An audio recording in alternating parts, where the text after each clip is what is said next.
With at least $1 trillion Guyana dollars estimated to be accumulated in the next 4 years and the constant news of numerous new oil discoveries being made locally, citizens often question how they can substantially benefit as the country enters into evolutionary wealth.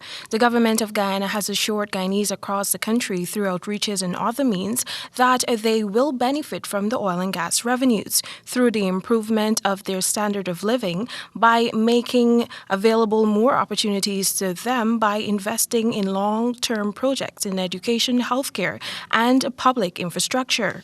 Dr. Henry Jeffrey, a political consultant, during a recent interview with Nightly News, opined that while government's plan appears doable, the objective should not only be for all Guyanese to benefit from the revenues, but to do so equitably. He said even though the disbursement of cash grants is an appropriate way to transfer oil and gas revenues directly to citizens, it fails to substantially address the real economic needs of the lower class citizens. You have to, I would say, determine that you want a level of equality in your country.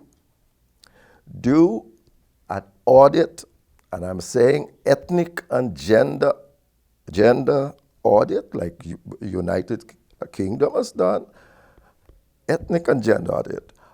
See clearly who is getting all the wealth and how the budget is being distributed, and do things to make it more proportionate. Jeffrey further indicated that the purported trickle-down effect of the oil revenues would only be beneficial to some. You have to say this is where black people are, and this is where Indians are in terms of the distribution of wealth. And that is where we would like to see it gets in 5 years, 10 years, 20 years, and see that movement. They did it in Indonesia, I think it is. Yes, so it can be done. Say black people must own 10% of the equity in the country by X time or 1% whatsoever, but it must be done in a consensual basis. Based on current trends, the political consultant shared that he believes that government is using the oil revenues to impress those who will listen so that they can remain in office. Rather than to expand and make the Guyana, the focus should be on making the Guyana people better off.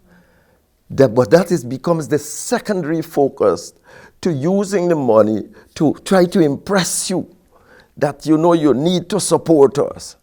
That should never be the most important element in this. In March, the National Assembly of Guyana approved the first withdrawal from the country's Natural Resource Fund, clearing $607 million for spending, of which $126 billion Guyana dollars was used for the 2022 budget. 2 weeks ago, President Dr. Irfan Ali announced another menu of relief measures, which included $800 million in cash grants and $1 billion in fertilizer donation for farmers coming out of the continuous widespread consultation that government has undertaken with Guyanese. The funds, the president indicated, are being utilized from the $5 billion that was budgeted to cushion the rising costs of living. Government also announced new measures to boost the housing and construction sector, including the establishment of a home construction assistance facility and the removal of value-added tax, VAT, on specific construction materials. Timeka Rodney reporting for the HGB Nightly News.